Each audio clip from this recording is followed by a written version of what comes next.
Alhamdulillah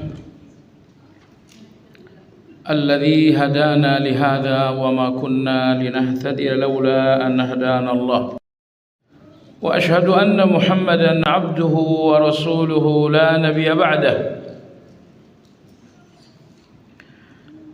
Allahumma salli wa sallim ala Muhammad wa ala alihi wa ashabihi wa man ihtada bihadihi wastanna bisunnatihi ila yaumiddin. Ya ayyuhalladzina amanu taqullaha haqqa tuqatih wa la tamutunna illa wa antum muslimun.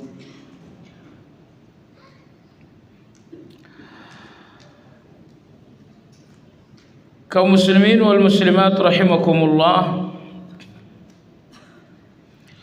Kajian Asmaul Husna siang hari ini insyaallah memasuki pembahasan pada nama Allah yang ke-14, yaitu Al-Batin.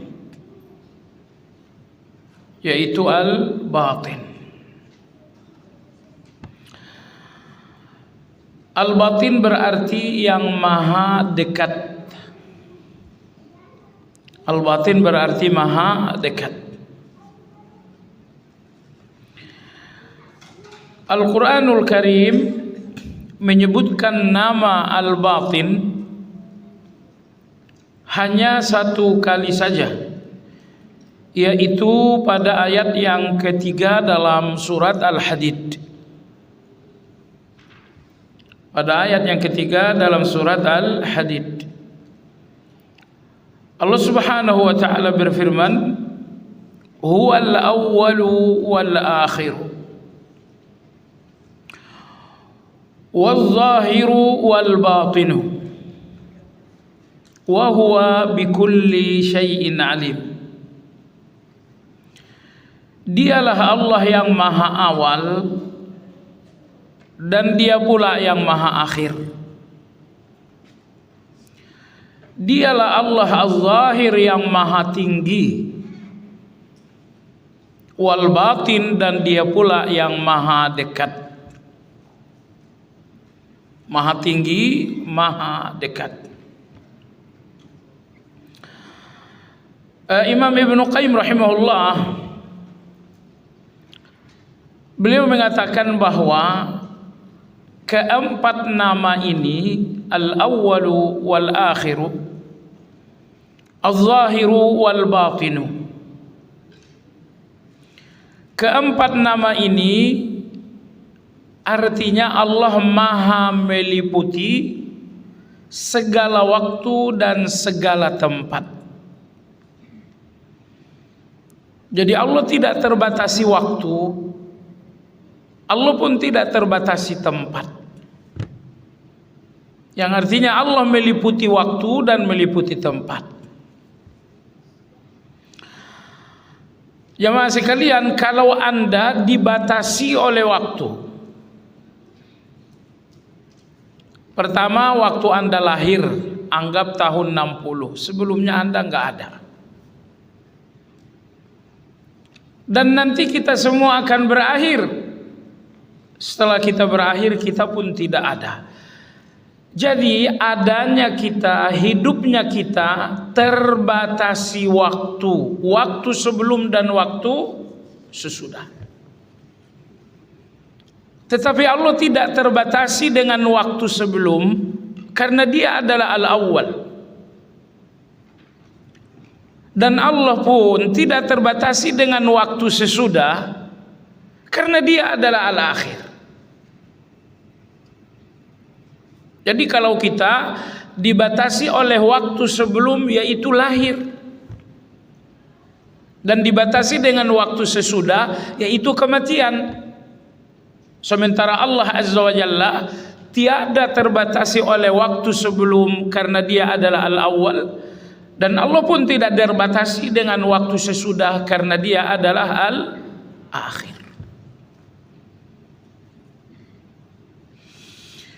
Kemudian Az-zahir wal batin menunjukkan bahwa Allah tidak terbatas ruang sama sekali. Jadi kalau al-awwal wal akhir artinya Allah tidak terbatas waktu, az-zahir wal batin artinya Allah tidak terbatas ruang. Az-zahir Allah Subhanahu wa taala Maha tinggi. Di atas segala yang tinggi adalah yang Maha tinggi. Itu adalah Allah Azza wa Jalla. Namun dengan kemahatinggian Allah itu, apakah Allah kemudian menjadi jauh dengan Anda? Kalau dengan kemahatinggian itu Allah menjadi jauh, berarti Allah terbatasi oleh ruang. Ketika Allah Maha tinggi, maka Dia jauh dari Anda. Allah terbatasi oleh tinggi itu sehingga tidak lagi dekat dengan kita. Dan Maha suci Allah Subhanahu wa taala. Makanya az-zahiru Allah Maha tinggi, al-batinu tapi juga Maha dekat. Kemahatinggian Allah tidak menghilangkan kemahadekatannya, dan kemahadekatan Allah pun tidak menghilangkan kemahatinggiannya. Oh, rasa-rasanya ini bertolak belakang. Biasanya kalau sudah tinggi berarti jauh, kalau sudah dekat berarti tidak tinggi. Maha tinggi dan maha dekat bertolak belakang bagi manusia yang tidak sempurna. Tapi maha tinggi dan maha dekat tidak bertolak belakang bagi Allah yang maha sempurna. Ketidaksempurnaan kitalah yang membuat tinggi dan dekat itu bertolak belakang. Dan kemahasempurnaan Allah lah yang membuat kemahatinggian itu tidak lantas menjadi Allah menjadi jauh. Allah Subhanahu wa taala Maha tinggi secara zat, tsumma stawa 'alal arsy. Kemudian Allah bersemayam di atas arsy. Akan tetapi ibu yang saya hormati, seketika seorang buta menjumpai Nabi sallallahu alaihi wasallam. Beliau datang untuk menanyakan hal-hal agama. Qadarullah saat itu Nabi kita sedang tersibukkan dengan sejumlah tokoh-tokoh Quraisy. Nabi kita sallallahu alaihi wasallam berpikir lebih konsentrasi dengan tokoh-tokoh Quraisy ini lebih maslahat, karena mungkin mereka akan masuk Islam. Sehingga Nabi kita mengabaikan kedatangan laki-laki buta yang bernama Abdullah bin Ummi Maktum. Jadi Abdullah bin Ummi Maktum datang bertanya agama, dan itu kebaikan. Tokoh-tokoh Quraisy berbincang-bincang dengan Nabi, dan sekiranya hasil perbincangan ini menjadi gerbang hidayah, tentu ini lebih baik pula daripada Abdullah bin Ummi Maktum. Akhirnya Nabi kita mengabaikan Abdullah bin Ummi Maktum karena Nabi kita konsentrasi dengan tokoh-tokoh Quraisy. Jemaah sekalian, itulah sempitnya manusia.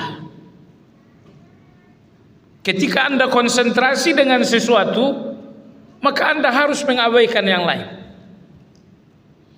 Di dalam konsentrasi Anda hanya ada satu objek.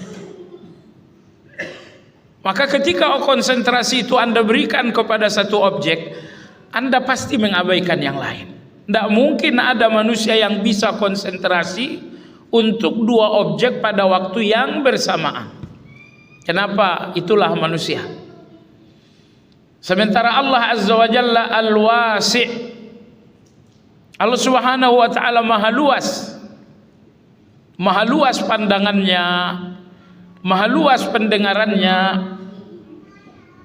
Pendengaran Allah untuk seorang yang berdoa di Afrika sana tidak membuat Allah kemudian tidak mendengar doa di sudut Sumatera, Aceh sana. Jadi satu suara tidak membuat Allah lalai dari suara-suara yang lain. Semua suara yang berdoa di seluruh penjuru bumi pada waktu yang sama dengan bahasa yang berbeda dan permintaan yang berbeda-beda, Allah mendengarkan semuanya secara sempurna. Kenapa demikian? Al-Wasi', karena Allah maha luas. Pendengaran Allah maha luas, ilmu Allah maha luas, pemberian Allah maha luas, pandangan Allah maha luas. Kembali kepada Nabi SAW, dalam kapasitas kemanusiaan tentu Nabi kita tidak diberi sifat maha luas itu, sehingga Nabi memberikan konsentrasinya kepada tokoh-tokoh Quraisy. Efeknya Nabi tidak lagi bisa konsentrasi dengan Abdullah bin Ummi Maktum. Inilah peristiwa bumi yang terjadi di kota Mekah, tapi langkah Nabi ini ternyata salah. Akhirnya Allah Azza wa Jalla menegur, menasihati Rasulullah SAW. Nabi, Allah berfirman, abasa wa tawalla an ja'ahul a'ma wa ma yudrika la'allahu yazakka. Dia bermuka masam, wa tawalla, dan dia berpaling. Jadi atas kedatangan laki-laki buta ini Nabi kita melakukan dua hal. Abasa, beliau bermuka masam. Yang kedua, wa tawalla, beliau berpaling. Antara muka masam dan berpaling, mana gerakan yang paling kecil? Muka masam. Tapi Allah yang maha tinggi itu, coba lihat bagaimana peristiwa itu spontan dikomentari oleh Allah Azza wa Jalla. Begitu Nabi muka masam, beliau berpaling, detik itu juga Al-Quran turun. Apa ini? Hal ini menunjukkan betapapun Allah maha tinggi bersemayam di atas arsy, Allah tidak lantas jauh dari hamba-hambanya. Maka dengan kemahatinggian itu Allah tetap maha dekat, dan dengan kemahadekatannya Allah tetap maha tinggi. Maha tinggi, maha dekat, dua hal yang kontradiktif bagi kita yang memiliki keterbatasan. Tapi tidaklah kontradiktif bagi Allah yang maha sempurna. Kalau Anda bertanya sikap Nabi tadi salah, iya. Nabi-nabi itu salah tapi tidak berdosa. Kalau kita berdosa dan bersalah, makanya nabi-nabi istighfar, mereka bertaubat. Taubat mereka bukan untuk dosa tapi untuk salah. Kesalahan para nabi hanya dua macam, tidak ada nomor tiga. Yang pertama, para nabi-nabi istighfar, mereka pun bertaubat. Yang pertama untuk keterbatasan mereka dalam kebaikan. Ya, keterbatasan mereka dalam melakukan kebaikan, keterbatasan mereka dalam beribadah. Inilah tempat istighfar para nabi yang pertama. Jadi istighfar para nabi itu tempatnya bukan dosa, tapi istighfarnya para nabi tempatnya yang pertama adalah keterbatasan mereka dalam berbuat baik. Ya, karena nabi-nabi ini manusia, tentu mereka memiliki keterbatasan. Nah, nomor dua nih. Istighfar para nabi, tempat nomor dua adalah ketika mereka melakukan yang baik, tapi mengabaikan yang lebih baik. Ketika mereka melakukan yang baik, tapi mengabaikan yang lebih baik. Ini dosa atau salah? Salah. Contohnya adalah hadis Abdullah bin Ummi Maktum. Nabi konsentrasi dengan tokoh Quraisy dengan asumsi mereka mungkin beriman. Ini kebaikan bukan? Kebaikan. Tetapi Abdullah bin Ummi Maktum yang udah jelas-jelas muslim datang murni untuk bertanya agama. Tentu konsentrasi dengan Abdullah bin Ummi Maktum kebaikan juga. Konsentrasi dengan orang-orang Quraisy kebaikan. Konsentrasi dengan Abdullah bin Ummi Maktum kebaikan juga. Dari dua kebaikan ini mana yang lebih baik? Yang lebih baik adalah konsentrasi dengan Abdullah bin Ummi Maktum. Kenapa? Karena beliau udah pasti muslim. Adapun konsentrasi dengan tokoh-tokoh Quraisy itu baru kemungkinan muslim. Apa yang dilakukan Nabi kita? Beliau konsentrasi dengan yang baik dan tidak konsentrasi dengan yang lebih baik. Maka Bapak Ibu sekalian, saya cuma ingin sampaikan nabi-nabi dan rasul-rasul maksum yang artinya mereka tidak ada dosa. Tidak ada dosa besar, bahkan dosa kecil pun tidak ada. Kenapa tidak ada? Kalau Allah sayang dengan seseorang, tentu Allah tidak membuatnya kotor. Samalah antara Anda saya juga. Seberapa besar Anda kotor, seberapa besar Anda berharga bagi Allah. Kalau Anda orang yang begitu berharga dari Allah, sedekat-dekatnya Anda dengan kotoran akan dijaga oleh Allah agar Anda tetap bersih. Allah cinta dengan Nabi Yusuf alaihissalam. Maka saat istri pembesar Mesir itu membujuk rayu Nabi Yusuf untuk melakukan perbuatan keji, Nabi Yusuf tertarik nggak waktu itu? Tertarik. Nabi Yusuf juga mau. Walau qad hammat bihi wa hamma biha. Wanita ini mau dan Yusuf pun mau. Tapi karena Yusuf ini dicintai oleh Allah Azza wa Jalla, Allah selamatkan. Sebab itu Bapak Ibu, ini evaluasi. Kalau Anda sangat begitu mudah jatuh kepada dosa, ini waspadalah. Berarti Anda nggak terlalu berharga bagi Allah. Kalau Anda sangat berharga bagi Allah, Allah nggak akan membuat Anda jatuh dan kotor. Baik, jadi tidak ada nabi-nabi yang berdosa. Lantas kenapa para nabi istighfar? Mereka bertaubat. Istighfar dan taubatnya para nabi bukan untuk dosa, tetapi untuk dua kesalahan. Dua kesalahan ini salah tapi bukan dosa. Apa kesalahan yang pertama? Keterbatasan mereka dalam kebaikan. Inilah tempat istighfar mereka yang pertama.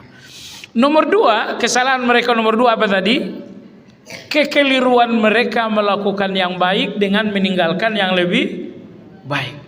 Jadi kenapa Nabi istighfar? Inilah dua penyebab beliau beristighfar. Kembali kepada kajian kita, kita hanya memberikan sampel, memberikan contoh bagaimana Allah Az-Zahir yang maha tinggi itu tidak lantas menjadi jauh.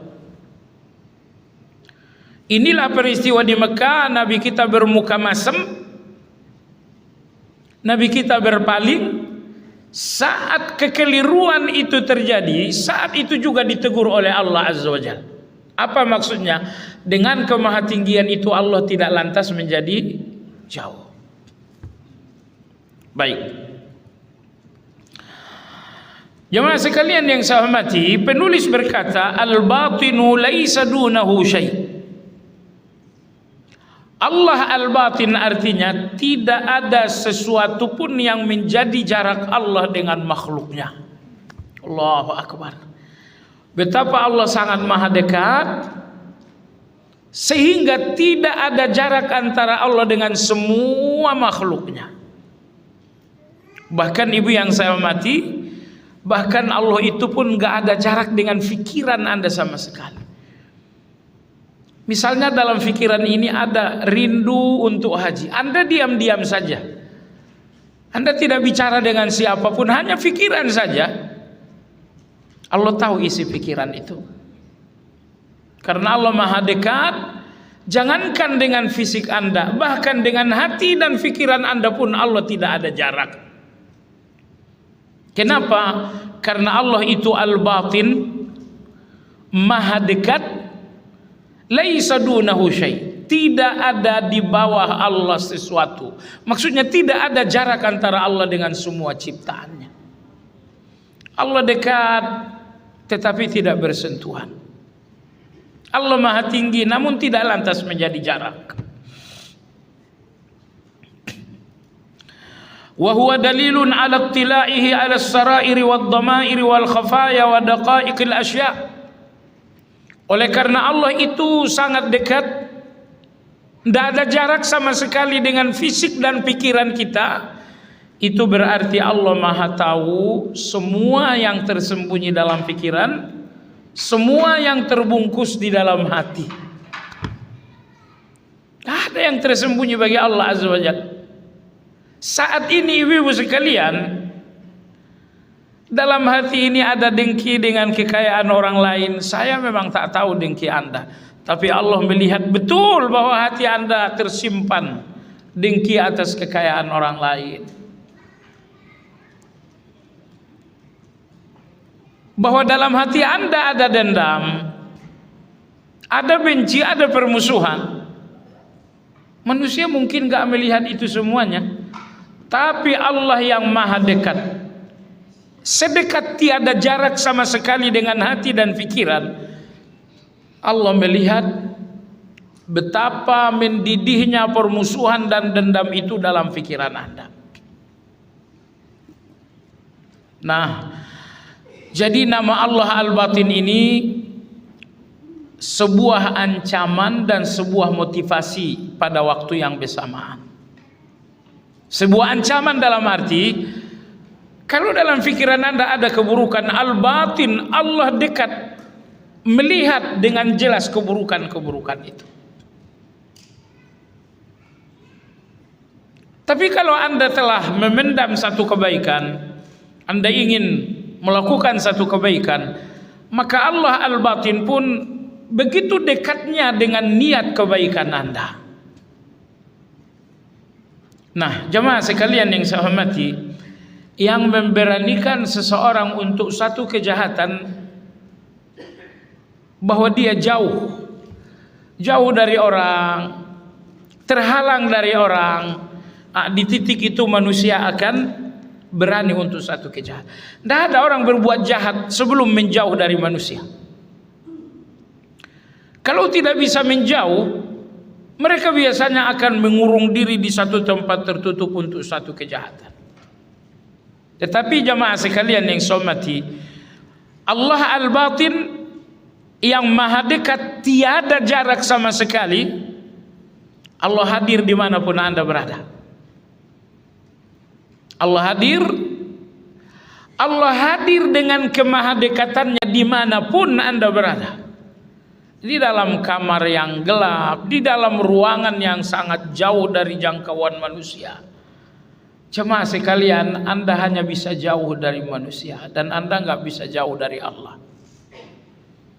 Karena ketika Allah menamai dirinya dengan al-batin, Allah ingin menegaskan bahwa kedekatanku dengan kalian nggak pernah lepas. Kemahadekatanku dengan kalian tidak lepas karena kalian berlari.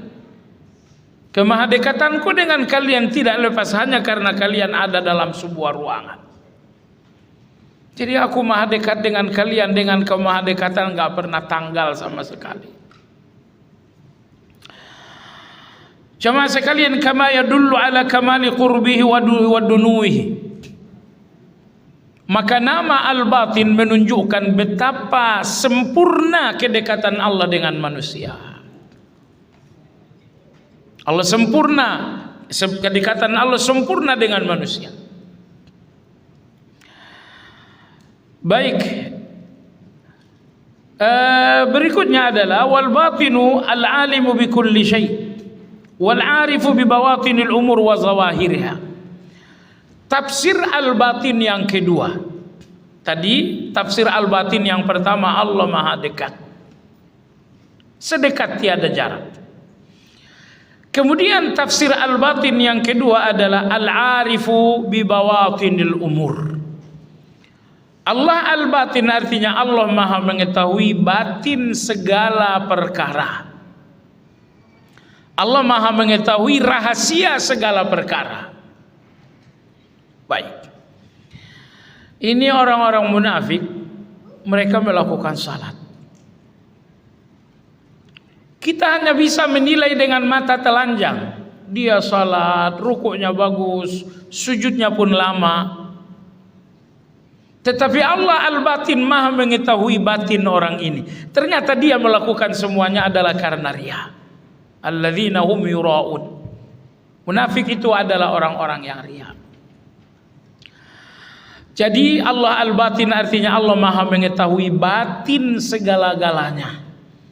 Terkadang ada orang yang tersenyum, tertawa, lalu kita pun menganggap dia bahagia dengan senyumnya, dengan tertawanya, padahal di dalam batinnya sebetulnya ada satu cerita sedih yang dia sembunyikan dengan tersenyum. Jemaah sekalian, kita hanya bisa menilai manusia dengan lahiriah yang nampak, tetapi Allah al-batin Maha mengetahui apa yang sedang berada dalam batin seseorang. Saat ini jemaah sekalian, Allah Maha tahu dengan batin kita semuanya. Apa yang berada dalam batin itu Allah Maha tahu. Maka Allah al-batin, tafsir yang kedua, Allah Maha mengetahui batin semuanya, Maha mengetahui rahasia semuanya. Batin itu artinya adalah rahasia. Maka Allah al-batin artinya Allah Maha mengetahui segala rahasia. Ketika Allah al-batin Maha mengetahui segala yang rahasia, ini berarti antara Anda dengan Allah tidak ada satu kata yang bernama rahasia. Jadi rahasia itu hanya antara Anda dengan saya saja. Kenapa ada rahasia antara Anda dengan saya? Karena saya tidak mengetahui batin dan rahasia. Saya tak mengetahui rahasia, maka adalah rahasia itu. Tapi Allah yang mengetahui hal-hal yang rahasia, sehingga tidak ada lagi rahasia di depan Allah Azza wa Jalla. Jadi Anda jangan berpikir ada sesuatu yang bisa dirahasiakan terhadap yang Maha tahu dengan segala rahasia, yaitu Allah Subhanahu wa taala. Wa huwal batinul ladzi la yuhassu wa innama yudraku bi atharihi wa af'alihi. Ini penafsiran al-batin yang ketiga. Penafsiran al-batin yang ketiga adalah yang maha tidak nampak. Yang maha tidak nampak. Ya, sesuatu yang batin Anda bisa lihat enggak? Enggak. Maka pengertian al-batin yang ketiga, yang maha tidak terlihat. Imam Al-Khattabi mengatakan al-muhtajibu an jami'i khalqihi. Al-batin artinya bahwa Allah menghijab diri dari pandangan semua manusia. La yuhassu wa innama yudraku bi atharihi. Karena Allah al-batin maha tidak terjangkau oleh pandangan. Dia batin sehingga tidak nampak oleh mata kepala kita. Tetapi Allah itu begitu jelas melalui perbuatan-perbuatannya. Tidak nampak Allah itu karena dia al-batin. Tapi inilah perbuatannya di depan kita. Allah ciptakan lautan, Allah ciptakan tumbuhan, Allah ciptakan kita.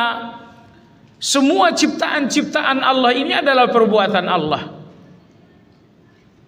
Nah, maka oleh sebab itu, ketika Allah tersembunyi dengan sifat al-batin, bahwa Allah tidak menampakkan diri karena Allah menghijab dirinya, Ketika Allah menghijab dirinya, apakah berarti Allah enggak jelas sebagai kita? Enggak. Maka Allah itu az-zahir. Az-zahir, Allah maha jelas. Tidak nampaknya Allah, enggak lantas Allah itu jadi tak jelas. Karena semua yang di depan, di belakang, kanan dan kiri Anda, semuanya adalah perbuatan Allah. Maka Allah itu az-zahir, walaupun Allah al-batin tidak nampak. Baik. Jadi jamaah sekalian, itulah 3 penafsiran al-batin. Yang pertama, al-batin maha dekat. Penafsiran al-batin yang kedua adalah maha mengetahui yang batin dan rahasia. Penafsiran al-batin yang ketiga bahwa Allah maha tidak terlihat. Karena sesuatu yang batin kita nggak lihat. Anda pasti nggak lihat batin saya. Saya pun nggak bisa melihat batin Anda. Maka Allah menamainya dengan al-batin karena Allah maha tidak terlihat. Manusia tidak ada yang melihat Allah. Bahkan malaikat-malaikat pun tidak ada yang melihat Allah Subhanahu wa ta'ala. Jadi Anda jangan berpikir bahwa malaikat menghuni langit pertama, kedua, ketiga, sampai langit ketujuh, bahwa mereka dengan leluasa melihat Allah. Oh tidak. Mereka tidak melihat Allah Subhanahu wa ta'ala. Bahkan malaikat yang memanggul aras sekalipun, mereka tidak melihat Allah Subhanahu wa ta'ala.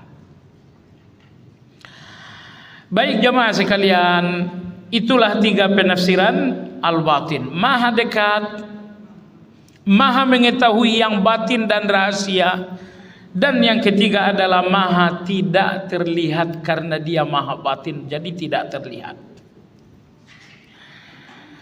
Dalam surat Qaf ayat yang ke-16, dalam surat Qaf ayat yang ke-16, Allah Subhanahu wa ta'ala menggambarkan kemahadekatannya. Allah berfirman, wa nahnu aqrabu ilaihi min hablil warid. Dan kamilah yang lebih dekat dengannya melebihi urat leher. Urat leher Anda ada di dalam leher Anda. Karena dia ada di dalam leher Anda, artinya Anda nggak ada jarak dengan urat leher itu. Nah, ketika Allah mengatakan kami lebih dekat daripada urat leher saja tidak ada jarak dengan kalian, apalagi Allah. Allah itu tidak ada jarak sama sekali dengan semua ciptaannya. Baik jemaah sekalian yang saya hormati, itulah penafsiran al-batin. Berikutnya adalah apa saja buah mengimani nama al-batin. Allah maha dekat, dialah yang maha mengetahui segala rahasia, dan dia pula yang tidak bisa terlihat karena dia batin. Berangkat dari 3 tafsir ini, apa keimanan-keimanan yang dapat dihasilkan dari nama Allah Subhanahu wa ta'ala itu? Penulis berkata, man ruziqa fahmu ma'na ismil batin wadaha lahu at-ta'abbudu bihi wa huwa ihatatur rabbi bil ilmi bil alami fa aslih lahu ghaibaka fa innahu indahu syahadah wa zakki lahu batinaka fa innahu indahu zahir. Penulis berkata, kalau Anda sadar kemudian yakin, ingat ibu, tidak ada gunanya Anda tahu kalau Anda tidak yakin. Kenapa demikian? Karena tahu itu adalah awal dari ilmu, dan yakin adalah puncak dari ilmu. Bahwa Anda tahu itu adalah pangkal dari ilmu. Lantas apa puncak dari ilmu? Puncak dari ilmu adalah yakin. Jadi kalau Anda hanya sekedar tahu saja, itu nggak banyak hasilnya bagi Anda. Tapi ketika Anda mendalam dan mendalam, sampai akhirnya apa yang Anda tahu itu menjadi yakin, disitulah baru ada manfaat. Orang-orang fasik itu mereka tahu Allah Maha tahu, mereka tahu Allah Maha melihat, tapi sekedar tahu lihat, bagaimana mereka tidak bisa membatasi diri hanya dengan mereka tahu. Kenapa demikian? Karena pengetahuan adalah awal dari ilmu, dan itu manfaatnya kecil. Kalau Anda ingin manfaat yang lebih besar daripada ilmu, pastikan bahwa ilmu itu sampai kepada yakin. Ulama-ulama kita ketika menafsirkan ayat kelima dalam surat Al-Baqarah, wabil akhirati hum yuqinun, mereka orang-orang yang bertakwa itu sangat yakin dengan akhirat. Ulama kita mengatakan yakin a'la maratibil ilm, yakin itu adalah puncak dari ilmu. Puncak dari ilmu adalah yakin. Jadi kalau hanya sekedar tahu saja, itu ma'rifat namanya, sekedar tahu saja. Nah, baik, jadi kita belajar agama, Bapak Ibu sekalian yang saya hormati, agar kita mendalam. Begitu kita mendalam, maka ilmu akan sampai pada puncak, yaitu yakin. Nah, hubungan-hubungan kita dengan Allah pun, kalau hubungan sekedar tahu, itu hubungan yang sangat renggang. Tapi kalau hubungan itu adalah hubungan yakin, itu hubungan yang sangat tidak terpisahkan sama sekali. Keesaan Allah kalau Anda hanya tahu, itu gampang lepas. Tapi kalau keesaan itu menjadi yakin Anda, itu nggak bakal lepas sama sekali. Walaupun ada ancaman kematian, ada intimidasi, itu nggak lepas karena tidak ada tali pengikat sekokoh yakin. Tidak ada tali pengikat dalam hati kita sekokoh yakin. Nah, maka di antara doa Nabi Sallallahu Alaihi Wasallam adalah beliau meminta yakin. Ya Allah, berikan aku yakin. Kalau Anda melihat ada orang yang kokoh dalam beragama karena mereka yakin dengan agama ini. Ini orang sholatnya mantap sekali, tidak pernah tinggal, karena dia yakin betul. Orang yang yakin itu tidak pernah goyang. Orang yang yakin itu nggak pernah tergoda. Baiklah jemaah sekalian yang saya hormati, jadi penulis mengatakan, siapa yang memahami makna al-batin, memahaminya penuh dengan keyakinan, maka dia akan mengerti ibadah apa yang terkandung di dalam nama al-batin itu. Pertanyaan, ibadah apa yang terkandung di nama al-batin? Jawabannya bahwa Allah Maha melampaui, bahwa Allah Maha meliputi segala alam.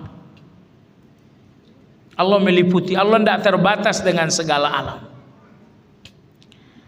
Allah nggak terbatas dengan Afrika yang jauh, karena tidak ada jauh yang membatasi Allah, karena Dia batin, dekat dengan semuanya. Nah, selanjutnya penulis mengatakan, fa aslih lahu ghaibaka fa innahu indahu syahadah. Perbaikilah keadaan sendirimu, keadaan rahasiamu, karena keadaan rahasiamu bagi Allah itu terbuka.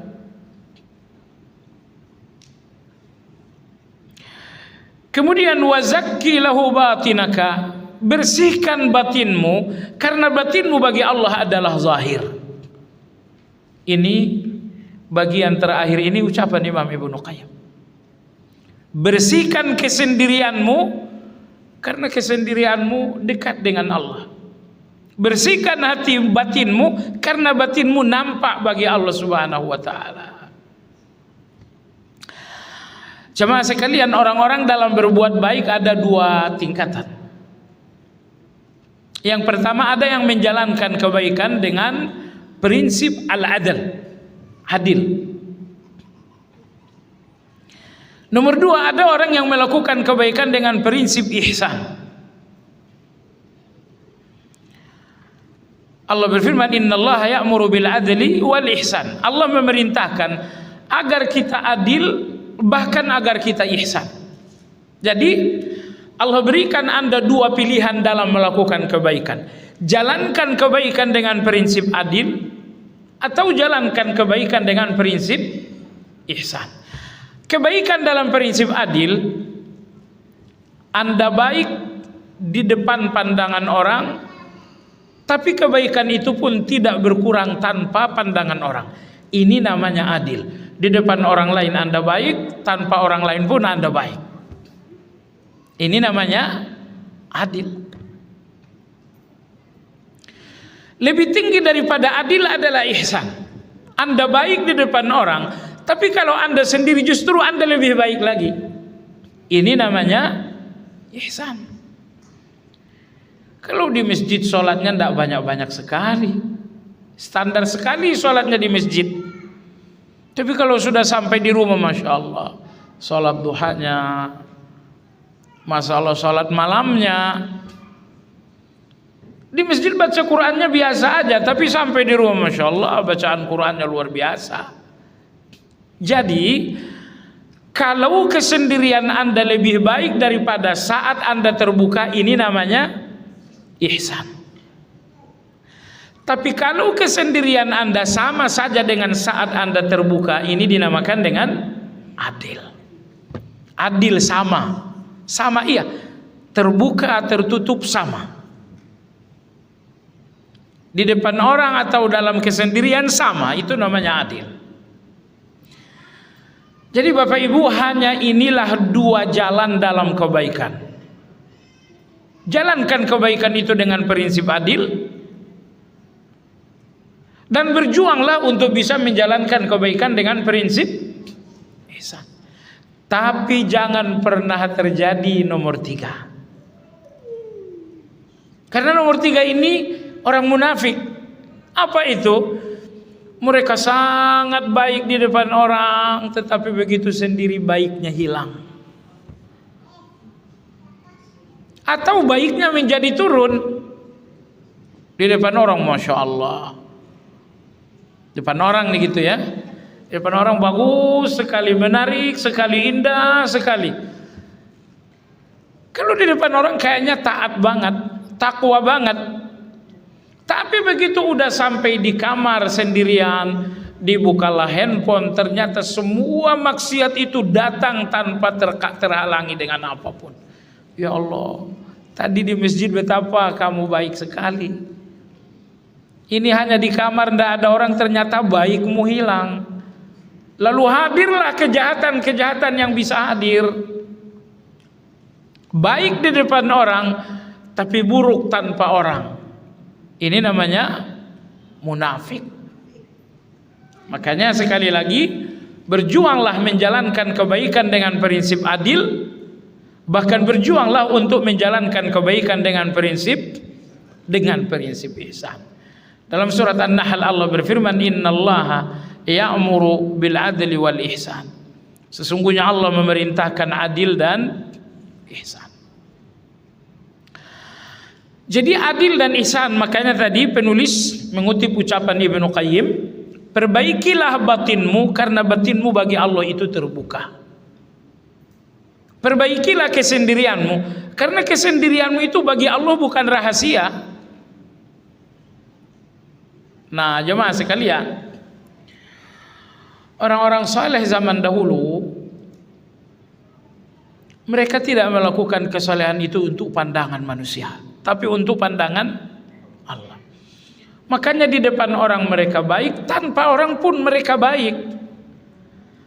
Karena orang-orang yang baik dalam pandangan manusia, tanpa pandangan manusia mereka tidak baik. Ini adalah orang-orang yang mencari pandangan, simpati dan pujian manusia.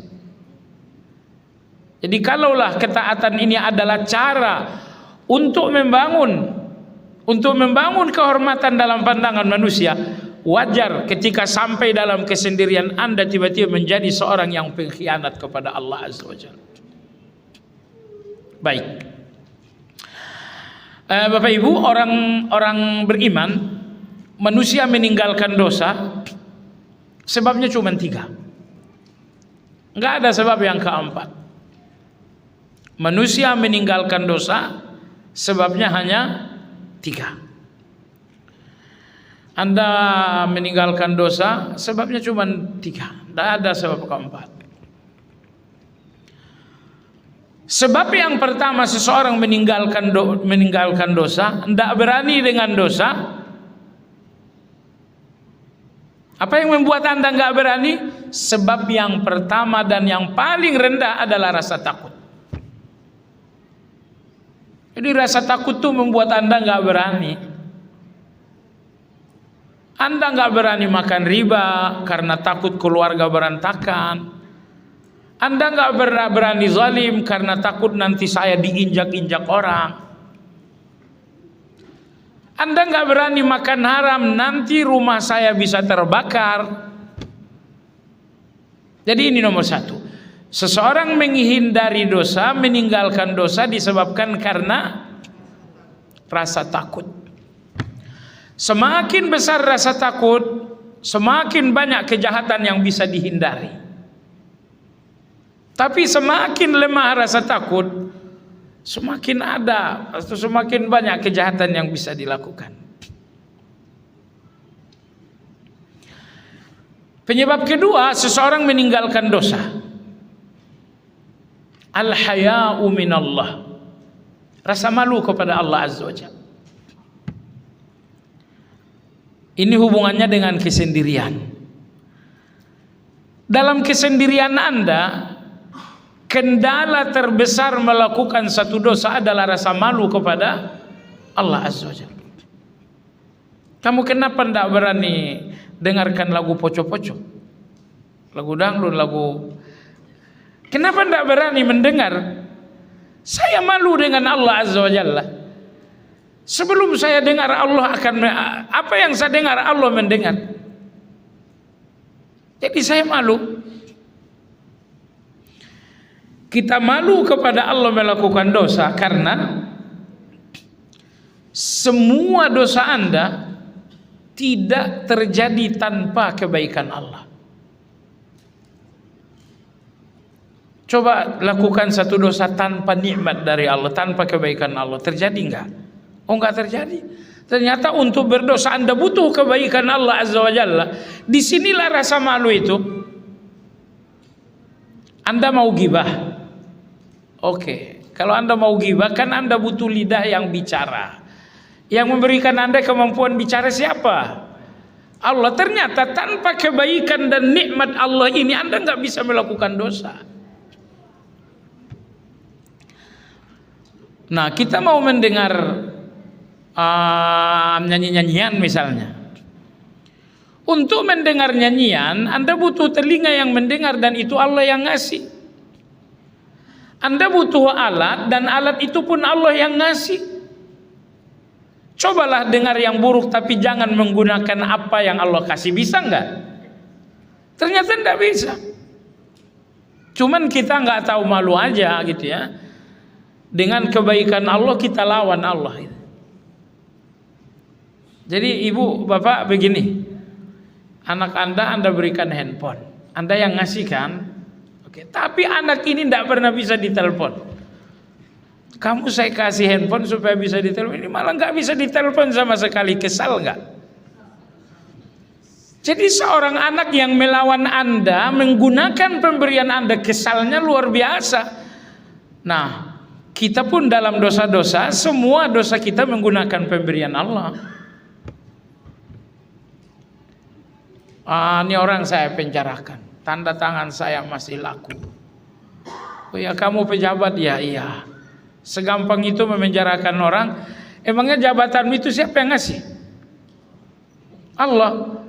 Jadi pemberian Allah ini yang kau gunakan untuk sebuah dosa. Jadi inilah penghalang dosa nomor 2. Rasa malu. Rasa malu kepada Allah Azza wa Jalla. Maka ini hubungannya tadi dengan keadaan rahasia. Keadaan rahasia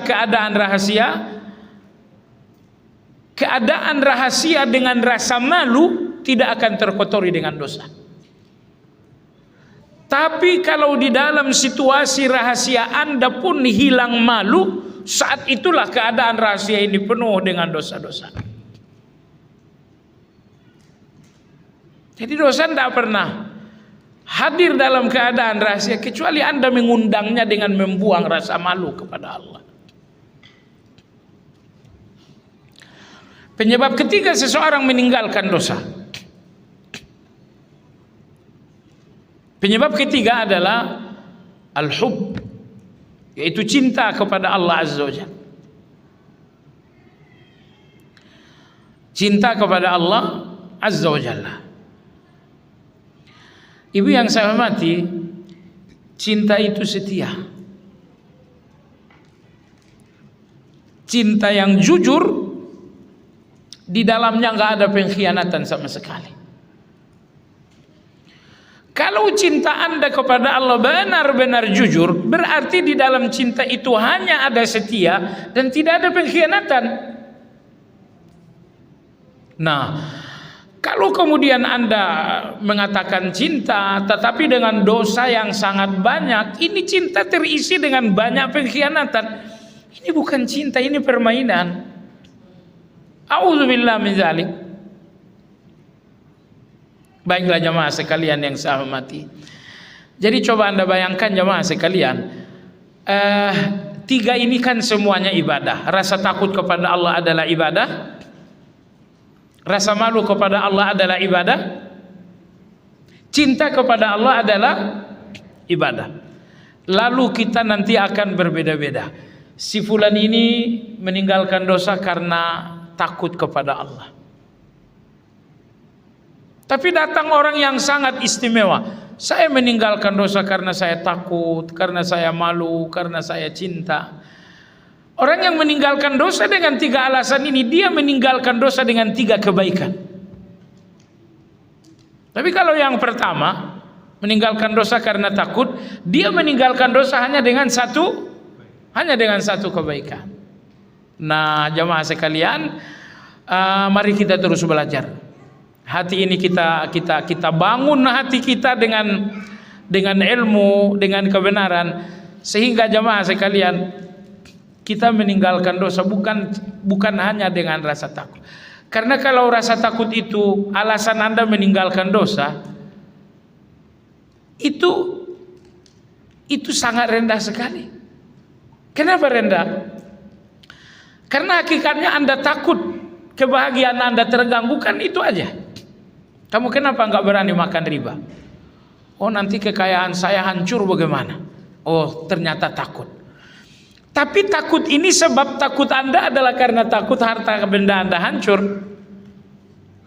Kamu kenapa tidak mau selingkuh? Mohon maaf. Kalau saya selingkuh nanti keluarga saya berantakan. Berarti yang menghalanginya selingkuh adalah rasa takut. Tapi rasa takut ini bukan rasa takutnya kepada Allah, tapi rasa takutnya kalau sampai rumah tangganya.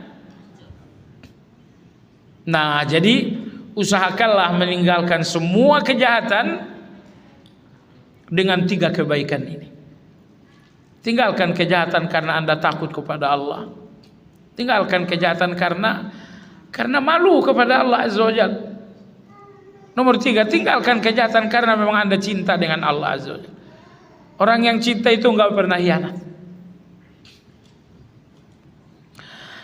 Baik jemaah sekalian, jadi tadi penulis mengatakan oleh karena Allah Maha Batin, perbaikilah batinmu, bagi Allah itu terbuka. Perbaikilah rahasiamu, bagi Allah itu bukan rahasia. Perbaiki keadaan batin. Memperbaiki hati ini sangat berat. Sementara waktu kita makin habis. Yang diperbaiki sangat panjang. Bagaimana dong jemaah sekalian? Perjalanan ini sangat panjang, sementara usia semakin habis, tantangan sangat besar. Tanpa bantuan dari Allah kita nggak akan bisa melakukan apapun. Baik, jadi jemaah sekalian, Nabi kita bersabda, dalam diri manusia ada segumpal daging. Daging ini yang dinamakan dengan batin. Daging ini adalah hati. Hati ini adalah batin. Idza salahat salahal jasadu kullu wa idza fasadat fasadal jasadu kullu.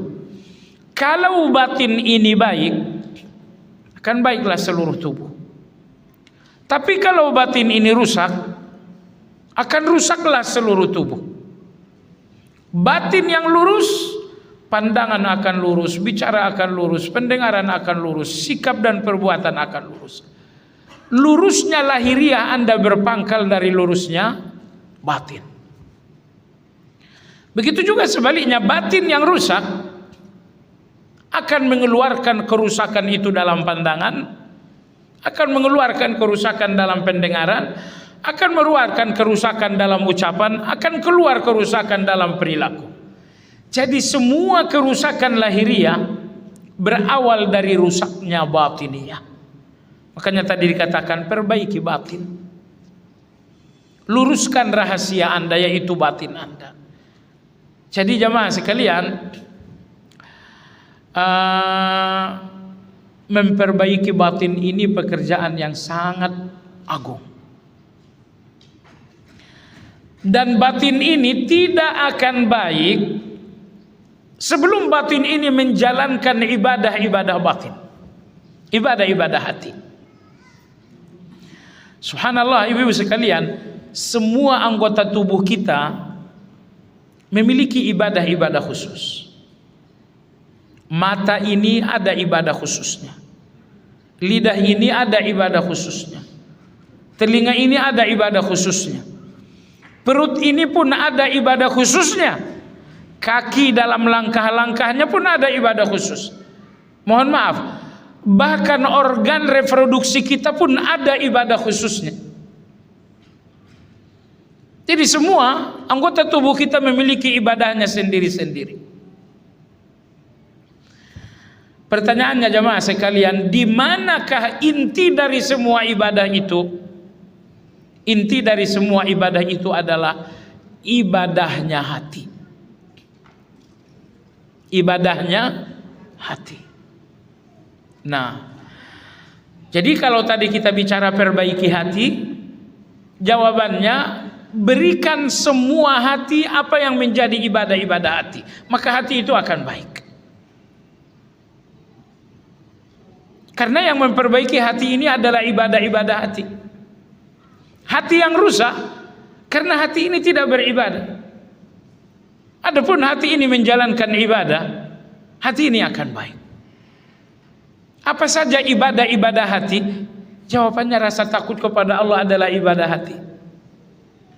Yakin kepada Allah adalah ibadah hati. Cinta kepada Allah adalah ibadah hati.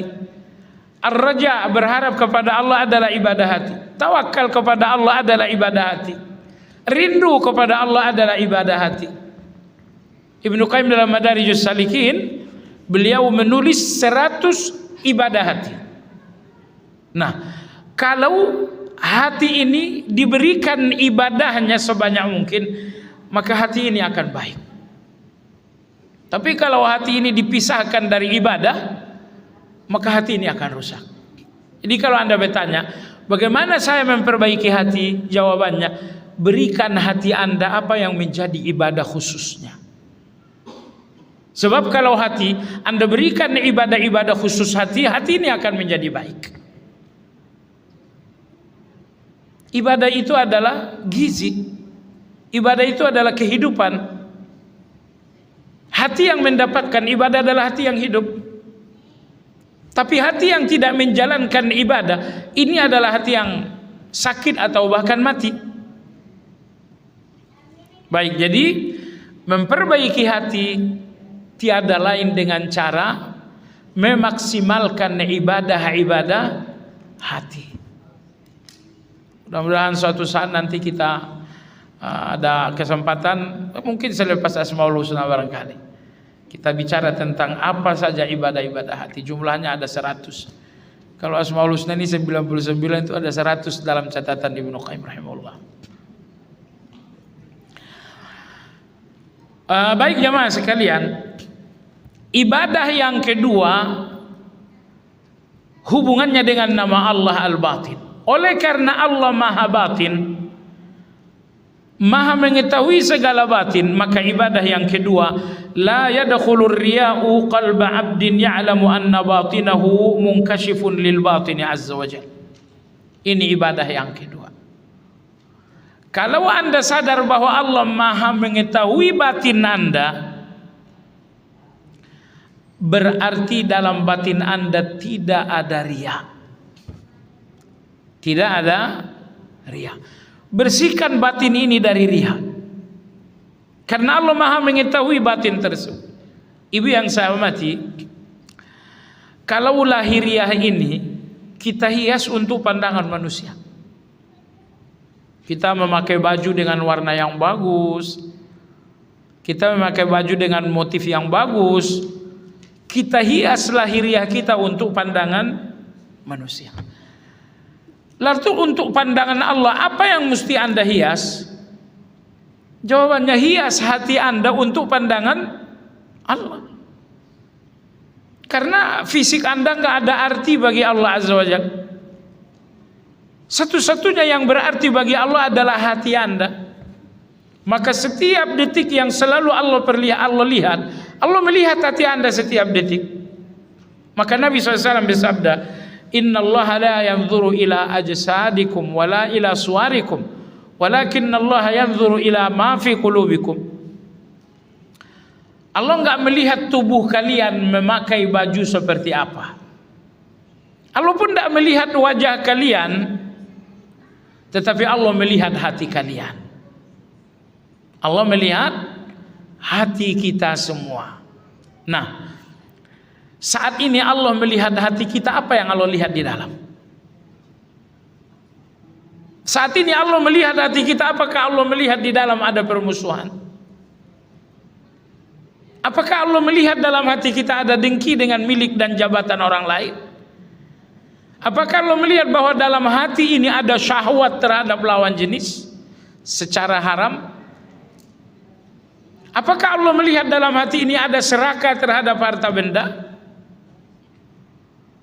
Jemaah sekalian, hiasi batin Anda untuk pandangan Allah. Bersihkan hati ini untuk pandangan Allah. Karena Allah tidak pernah melepaskan pandangannya dari batin dan dari hati Anda. Ya hendaknya lah kita malu kalau pandangan Allah jatuh ke dalam hati yang kotor. Hendaklah kita malu kalau sampai pandangan Allah itu menemukan kotoran yang sangat banyak dalam hati ini. Allah tidak memandang hidung kita mau pesek, mau mancung, bagi Allah nggak ada urusan. Baju Anda harga 5 juta atau harga 300.000, bagi Allah nggak ada urusan. Yang ngurusin baju Anda cuma manusia. Sementara Allah Azza wa Jalla, Allah hanya Maha tahu dengan hati kita. Baik jemaah sekalian, jadi tadi penulis mengatakan bersihkan hati dari riya. Jemaah sekalian yang saya hormati, orang-orang yang berhati bersih,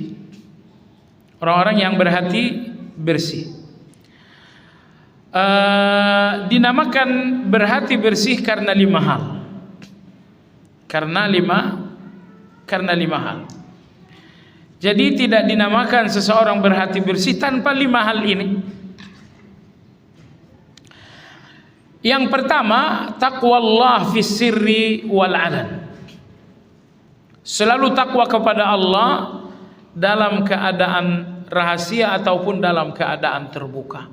Di depan orang bertakwa, dalam kesendirian bertakwa, bahagia bertakwa, bermusuhan bertakwa juga. Anda lagi diam-diaman dengan orang lain, iya pakai takwa juga. Artinya apa? 3 hari saja, habis itu baikan lagi. Karena Anda boleh diam-diaman selama berapa? Selama 3 hari Anda boleh mendiamkan orang lain. Baik. Inilah hati bersih yang pertama. Bertakwa kepada Allah dalam keadaan rahasia ataupun dalam keadaan terbuka. Nomor 2, ittiba'us sunnati fil aqwali wal af'al. Ikuti sunnah Nabi, ajaran Nabi, akhlak Nabi dalam berucap dan dalam berbuat. Jadi seluruh ucapan-ucapan Anda sesuai dengan sunnah. Semua perilaku-perilaku Anda sesuai dengan sunnah.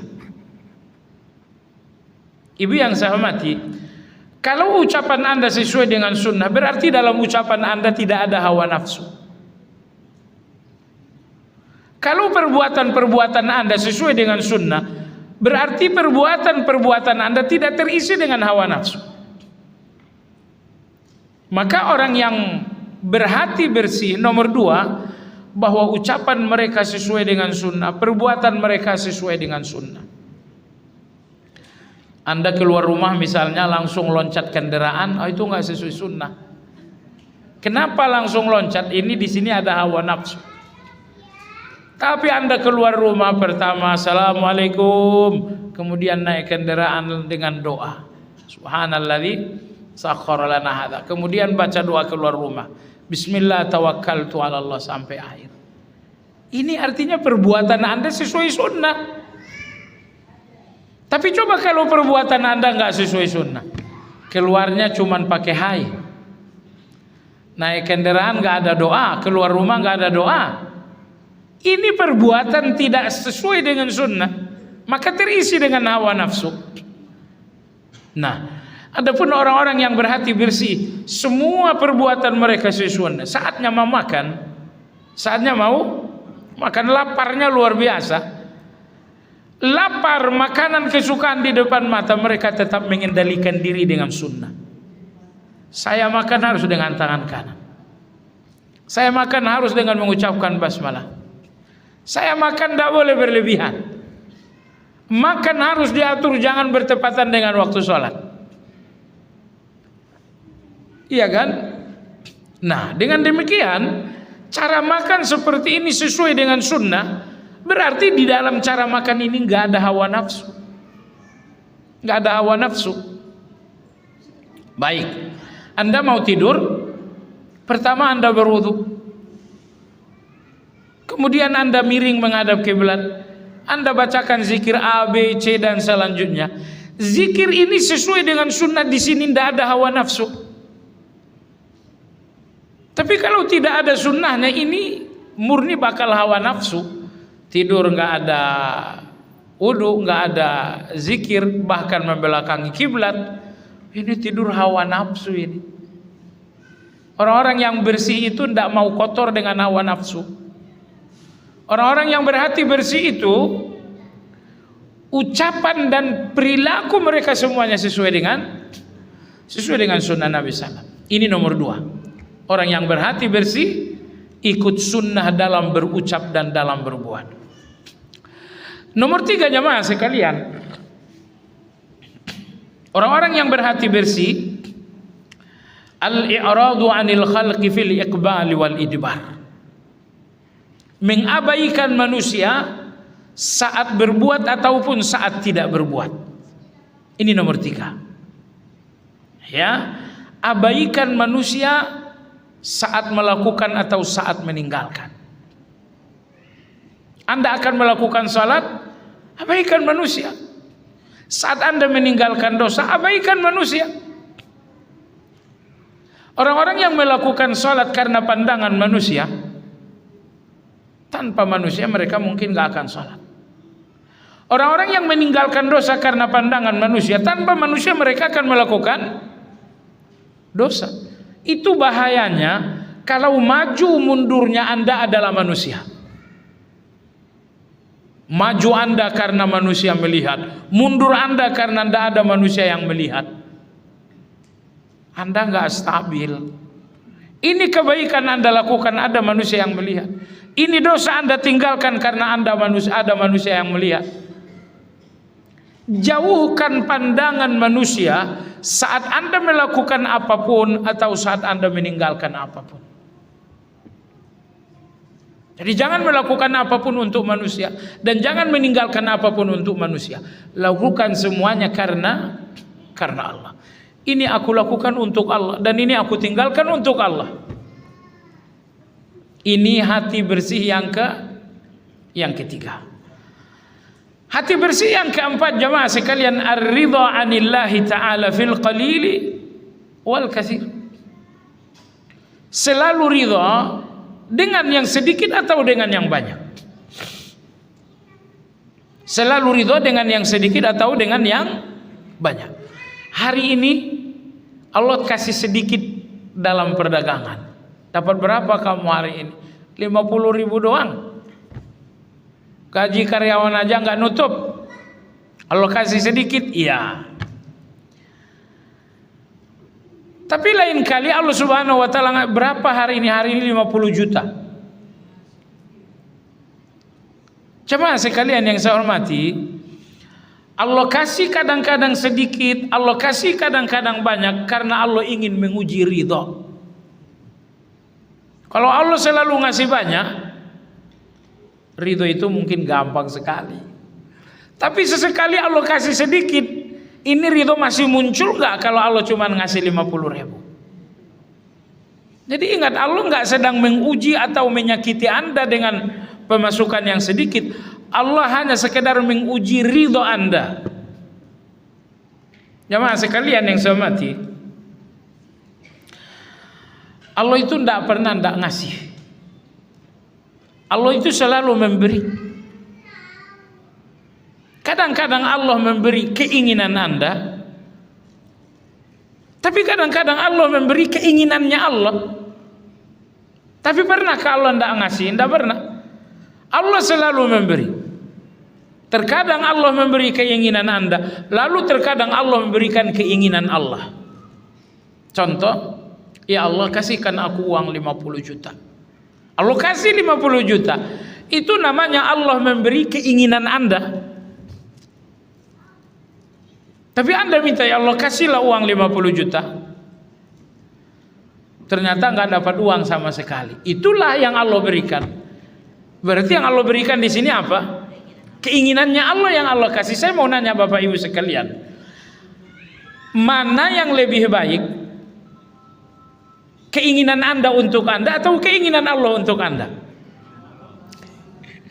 Benar ini?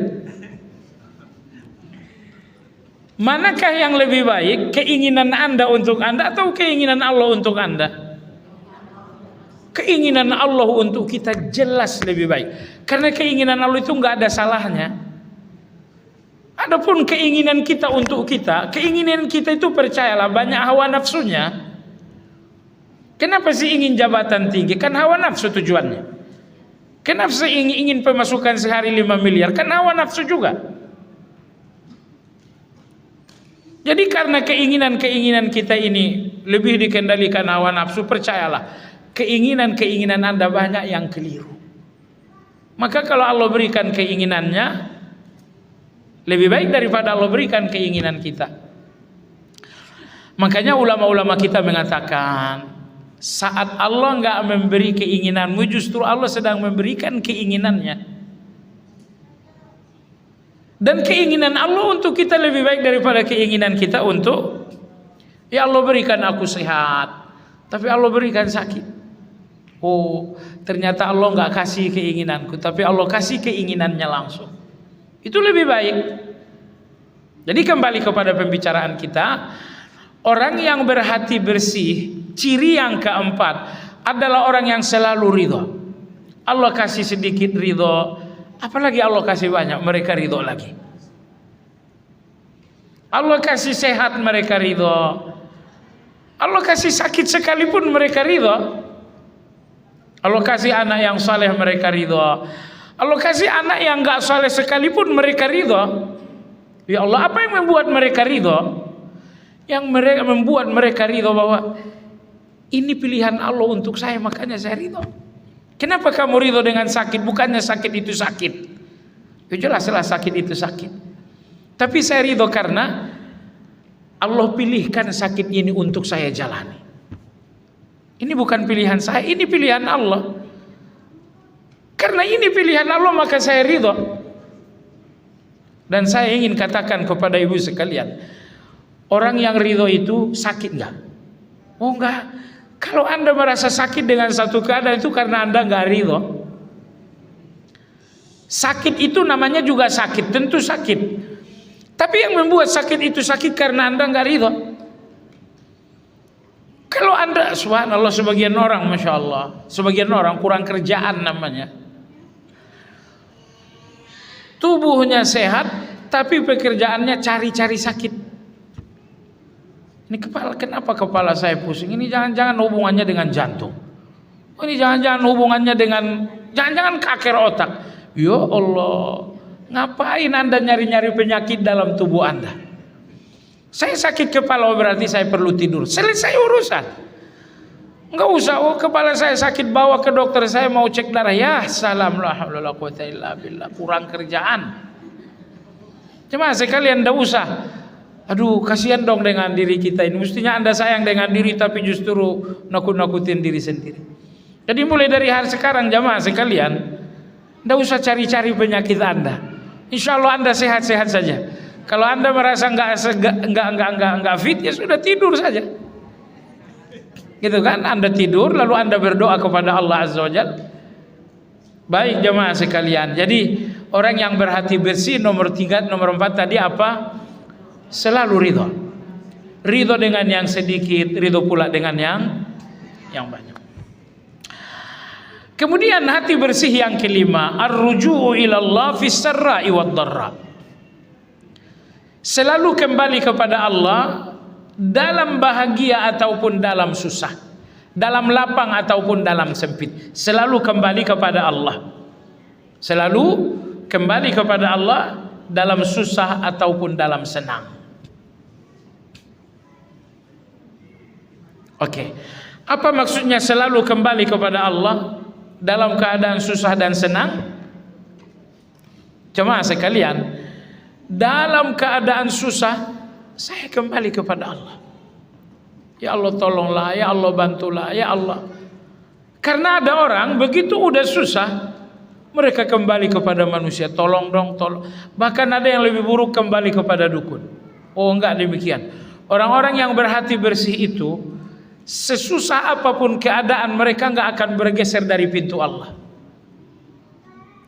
Ini keadaan begitu susah, iya, tapi saya tidak melihat kecuali pintu Allah. Kalau di pintu ini saya nggak dapatkan apa-apa, di pintu siapapun saya lebih tak dapatkan apa-apa lagi. Nah, begitupun dalam keadaan baik, begitupun dalam keadaan baik mereka kembali kepada Allah. Ini uangku banyak, tapi ini Allah yang ngasih. Tuh, kembali kepada Allah. Sebagian orang, ini uangku banyak karena memang saya pintar berbisnis. Oh, uang banyakmu tidak dikembalikan kepada Allah. Uang banyakmu kembali kepada pikiranmu, pintarmu, jagonya kamu mengendalikan bisnis. Enggak demikian. Orang yang berhati bersih itu, uang mereka sebanyak apapun ini dari Allah. Keadaan sesusah apapun mereka minta tolong kepada Allah Azza wa Jalla. Nah, jemaah sekalian, kalau Anda memiliki 5 hal ini, maka Anda dinamakan orang yang batinnya bersih. Dan ibu sekalian yang saya hormati, keselamatan Anda di depan Allah adalah hati yang bersih, yang dinamakan dengan qalbun salim. Baik, kita ulangi. Hati yang bersih itu selalu takwa dalam keadaan terbuka ataupun dalam keadaan. Yang kedua, hati yang bersih itu selalu ikut sunnah dalam berbicara dan dalam berbuat. Tidak pernah ada tempat untuk hawa nafsu dalam ucapan perbuatan. Tapi ucapan mereka sesuai sunnah, perbuatan mereka sesuai sunnah. Nomor 3, hati bersih itu mengabaikan manusia dalam melakukan apapun atau dalam meninggalkan apapun. Melakukan apapun bukan karena manusia, meninggalkan apapun bukan karena, tapi karena Allah SWT. Hati bersih yang keempat adalah selalu ridho kepada Allah saat Allah ngasih atau saat Allah nggak ngasih. Saat Allah ngasih sedikit atau saat Allah ngasih banyak. Hati bersih yang kelima jemaah sekalian, selalu kembali kepada Allah dalam keadaan susah ataupun dalam keadaan senang. Ini susah, dia kembali kepada Allah. Ya Allah, susah ini datang darimu dan hanya hilang olehmu. Susah ini tidak datang dari manusia dan tidak hilang oleh manusia. Datang darimu dan hilang olehmu. Kemudian bahkan dalam keadaan baik mereka pun kembali kepada Allah. Ini uangku 5 miliar, Allah yang ngasih. Ini jabatanku besar, Allah yang ngasih. Karena ada orang-orang yang nikmat-nikmat tidak dihubungkan dengan Allah. Fabi ayyi ala'i rabbikuma tukadziban.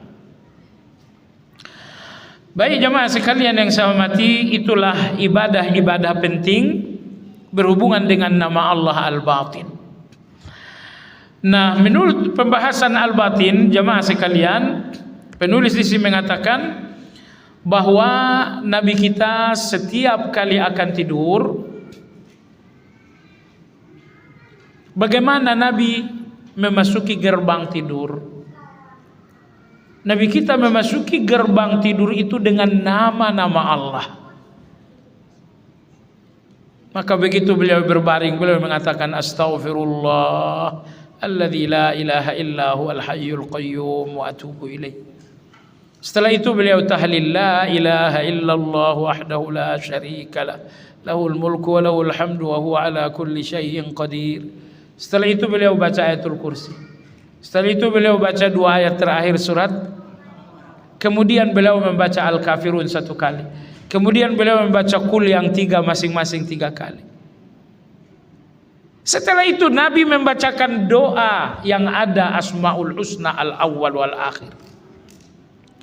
Beliau membacakan Allahumma Rabba as-samawati wa rabbal ardi wa rabbal arsyil azim Rabbana wa rabba kulli syai'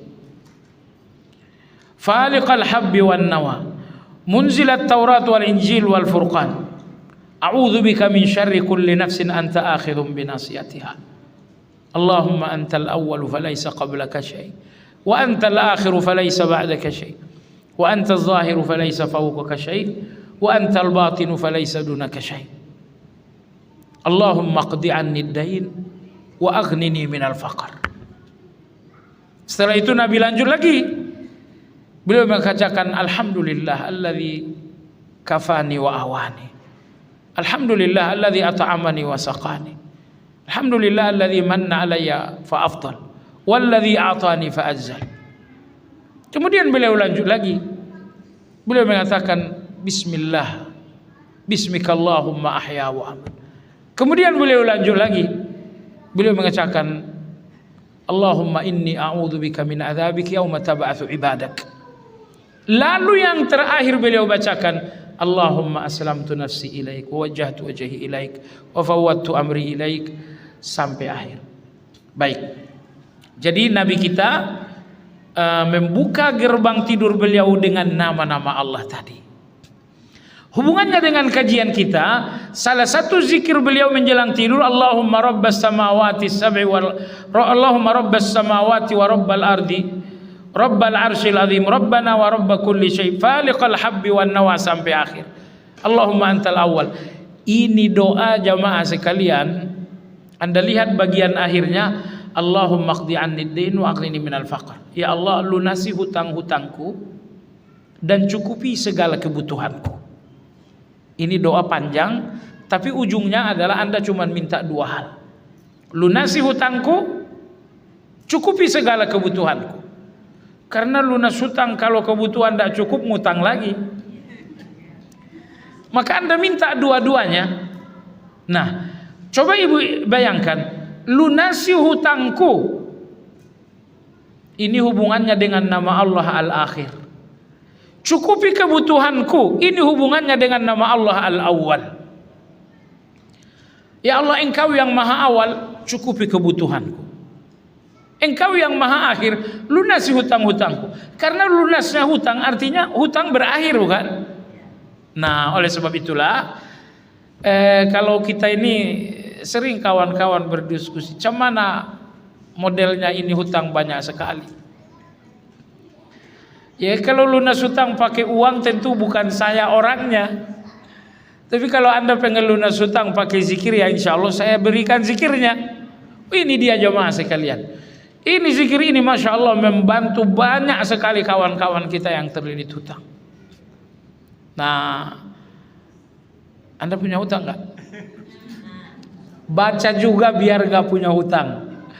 Karena zikir ini kalau Anda sedang ada hutang, zikir ini salah satu sebab hutang itu selesai. Kalau Anda nggak ada hutang, maka zikir ini salah satu usaha supaya hutang itu nggak ada. Jadi bacakan menjelang tidur. Nah, ditempelkan saja di dinding dulu. Nanti fotokopi yang besar tempel di dinding. Berapa lama ini baru hafal? Berapa lama baru hafal? Nanti beli apa namanya, susu pertumbuhan otak itu. Susu pertumbuhan otak gitu. Beli supaya cepat hafal. Allahumma rabbas samawati wa rabbal ardi wa rabbal arsyil azim, rabbana wa rabb kulli syai, faliqal habbi wan nawa wa munzilat taurat wal injil wal furqan, a'udzu bika min syarri kulli nafsin anta akhidhum bi nasiyatiha, Allahumma antal awal sampai akhir. Baik jamaah sekalian, ini tadi kita udah lihat orang yang berhati bersih itu nomor 2, sesuai sunnah dalam berbuat atau dalam berbicara. Sekarang Anda mau tidur, orang yang berhati bersih tidurnya adalah sesuai sunnah, sehingga tidur mereka bukan tidur hawa nafsu. Ini dihafalkan, nanti jelang tidur dibacakan. Jemaah sekalian yang saya hormati, berikutnya ada seorang laki-laki bernama Abu Zamil.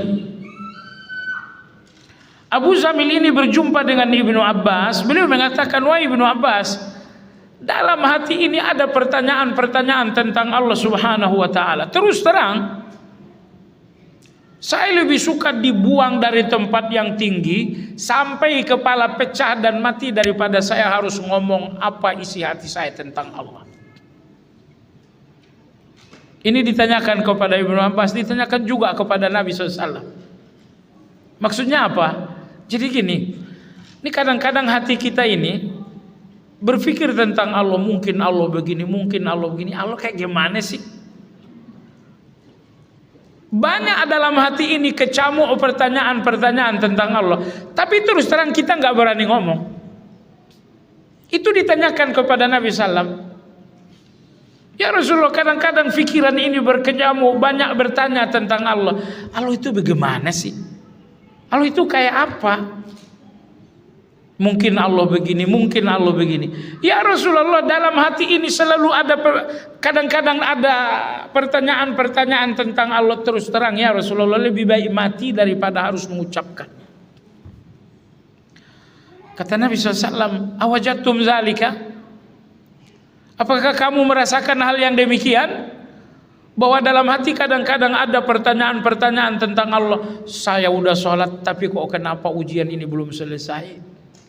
Saya udah berdoa, tapi kenapa kok sampai sekarang belum didengar? Kalian merasakan itu, cuman gak berani ngomong. Kata Nabi SAW, kalau ada perasaan itu namun gak berani ngomong kalian, fadzalika sarihul iman. Itu buktinya bahwa dalam hati kalian ada iman. Kalau tidak ada iman, tentu kalian akan lantang berbicara.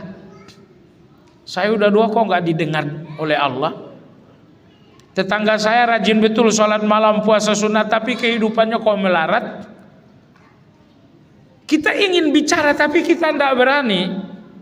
Kata Nabi SAW, saat ada pikiran buruk kalian tentang Allah tapi kalian tidak berani bicara, menunjukkan bahwa kalian betul-betul beriman. Karena orang-orang beriman itu tidak pernah, karena orang beriman itu pasti bicara. Nah, tapi kalau Anda berbicara tentang orang yang sempurna dalam beriman, orang yang sempurna dalam beriman itu adalah as-siddiqun. Orang-orang as-siddiqun ini jamaah sekalian, mereka tidak ada kata buruk sedikit pun tentang Allah. Tidak ada pertanyaan buruk mereka tentang Allah Azza wa Jalla. Kenapa, tidak ada. Baik. Lalu Ibnu Abbas suatu hari pernah dijumpai oleh seseorang yang bernama Abu Zamil. Seorang yang bernama Abu Zamil. Nah, Abu Zamil ini berkata, wahai Ibnu Abbas, kadang-kadang hatiku menggambar-gambarkan Allah. Allah ini bagaimana? Hati ini mencari gambaran tentang Allah. Bagaimana jalan keluarnya? Nah, saya kira anak-anak kecil kita atau kita sewaktu kecil juga mencari-cari gambaran Allah itu. Dan itu jamaah sekalian masuk akal sesungguhnya, karena kita sangat mencintai Allah. Kita pun rindu dengan Allah. Sehingga kadang-kadang muncul pertanyaan kita tentang Allah itu kayak apa. Nah, lalu Ibnu Abbas radhiyallahu anhu berkata, kalaulah hati kalian mencari-cari gambaran Allah, maka segera lawan pikiran itu dan ucapkan huwal awwal wal akhir wal zahir wal batin wa huwa bikulli syai'in alim. Inilah zikir yang mesti dibaca kalau dalam hati ini mulai mencari-cari tentang gambaran Allah. Allah seperti apa? Kayaknya Allah cakap, atau Allah, oh kamu udah mencari bentuk Allah, kamu udah mencari gambaran Allah. Apa yang Anda cari nggak bakal ketemu, karena Allah nggak memberikan gambaran zatnya. Tapi kalau pikiran Anda muncul tentang seperti apa Allah, segera hentikan, ucapkan huwal awwal wal akhir wal zahir wal batin wa huwa bikulli syai'in alim. Dialah yang maha awal, dialah yang maha akhir, dialah yang maha tinggi, dialah yang maha batin, dan dia maha tahu segala-galanya. Nah, kenapa ketika pikiran kita mencari-cari tentang seperti apa Allah, lalu kita dianjurkan membacakan ayat ini? Jawabannya agar pikiran ini tidak menggambar-gambarkan Allah dengan selain Allah. Karena Allah itu laisa kamitslihi, tidak ada yang sama dengan Allah. Allah itu lam yakul lahu kufuwan, satu pun tidak ada yang sama dengan Allah. Supaya Anda mantap tidak ada yang sama dengan Allah, katakan huwal awwal wal akhir. Yang ada di depan saya semuanya berawal, semuanya berakhir, dan Allah itu tidak berawal, tidak berakhir. Huwal zahir wal batin, dia maha tinggi dan dia maha dekat. Wa huwa bikulli syai'in alim, dan Allah maha mengetahui segala-galanya. Jamaah sekalian, bisikan tadi bahwa Anda berpikir tentang Allah ternyata itu dari syaitan. Dan bisikan-bisikan dari syaitan ini tidak akan hilang kecuali dengan nama Allah Subhanahu wa ta'ala. Begitu Anda sebut nama Allah satu kali, dua kali, tiga kali, maka setan akan pergi. Baik jamaah sekalian yang saya hormati, dan Ibnu Qayyim rahimahullah pernah kita sampaikan dalam kajian ini, beliau mengatakan rukun ma'rifatullah itu memahami 4 nama ini. Dialah yang maha awal, dia yang maha akhir, dia yang maha zahir, maha tinggi, dia yang maha batin, maha dekat. Kalau Anda memahami 4 hal ini secara mendalam, berarti Anda sudah sampai kepada tingkat ma'rifatullah. Demikian ditegaskan oleh Imam Ibnu Qayyim rahimahullah ta'ala. Jemaah sekalian yang saya hormati, di sini penulis berkata, yalja'ul abdu lid-du'a bi hadhihi al-asma'il arba'a kama tadhaha ma'ana hina yaghlibu alaihi ad-dha'ful badani wan nafsi fayastamiddu auna Allah awwala amrihi wa akhirahu bil inkishafi alaihi bil zahir wal batin. Penulis mengatakan, kapanpun Anda mengalami situasi lemah secara lahiriah, lemah secara batiniah. Lemah secara lahiriah misalnya sakit, misalnya letih, misalnya capek. Lemah secara batiniah misalnya Anda gelisah, misalnya Anda sedih dan lain-lain. Kelemahan lahiriah, kelemahan batiniah, berdoalah kepada Allah dengan menyebutkan 4 hal ini. Allahumma antal awwal wa antal akhir wa antal zahir wa antal batin. Ya, berdoa kepada Allah sambil menyebutkan 4 nama ini. Lalu kemudian silakan minta apa yang Anda minta. Ya Allah, Engkaulah al-awwal wal akhir, Engkaulah az-zahir wal batin. Sembuhkan sakitku dan berikan sehatku. Sembuhkan sakit ini adalah akhir, berikan sehatku itu adalah awal. Gelisah, apa gelisah Anda gelisah? Ya Allah, Engkaulah al-awwal, Engkaulah al-akhir, Engkaulah al-zahir, Engkaulah al-batin. hilangkan gelisahku dan berikan bahagiaku. Hilangkan gelisahku ini adalah al-akhir, berikan bahagiaku ini adalah al-awwal. Jadi semua keinginan Anda tidak keluar dari al-awwal dan al-akhir. Keadaan baik Anda ingin berawal, keadaan buruk Anda ingin berakhir. Jadi ada hal-hal yang Anda harapkan berakhir, ada hal-hal yang Anda harapkan berawal. Yang Anda harapkan berakhir hanya berakhir oleh al-akhir. Yang Anda harapkan berawal hanya berawal oleh al-awwal. Oleh sebab itu ini sangat tepat dibacakan untuk menyampaikan apapun keinginan kepada Allah. Allahumma antal awwal wal akhir, az-zahir wal batin. Ya Allah, berikan aku A, berikan aku B, berikan aku C. Baiklah jemaah sekalian yang saya hormati, itulah nama Allah yang ke-14, yaitu Al-Batin. Insyaallah ta'ala yang akan datang adalah nama Allah yang ke-15, yaitu Al-Azim. Yang akan datang adalah nama Allah Al-Azim. Ya. Barangkali ada pertanyaan, dipersilakan. Oh iya, masya Allah, jazakallahu khair. Di belakang.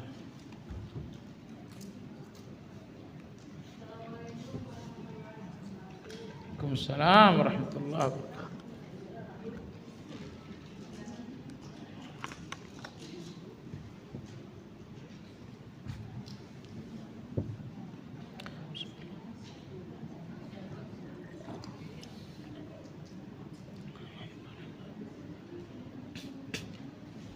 Ustaz menerangkan kami tanyakan itu tadi ilmu itu tidak hanya sekedar kita mengetahui, tapi juga sampai ke tahap yakin. Mohon penjelasannya mengenai subhat dari segolongan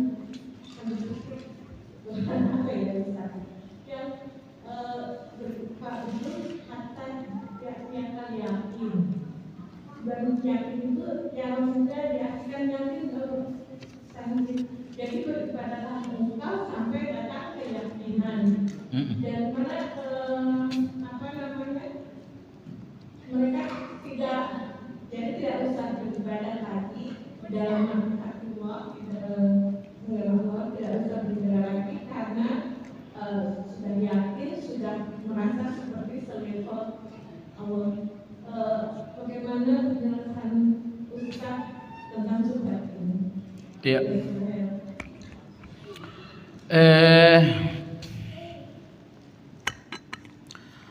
Syubhat itu artinya tersamar. Tersamar dengan dua pengertian. Kadang-kadang kebaikan ini tersamar nggak jelas, dan terkadang kejahatan itu pun tersamar dan nggak jelas. Nah, maka orang-orang ahli syubhat, mereka yang menyamarkan kebaikan seolah-olah nggak baik, dan mereka menyamarkan keburukan seolah-olah nggak buruk. Vodka itu sejenis khamar karena memabukkan. Lalu datanglah seseorang bahwa vodka itu khamar, haram di musim panas, tapi halal di musim dingin. Kenapa? Vodka ini adalah khamar, sifatnya panas. Kalau di musim dingin dia justru menghangatkan tubuh, jadi nggak ada masalah. Jadi coba lihat bagaimana satu keburukan diakal-akalin dengan berbagai alasan sehingga dia seolah-olah kebaikan.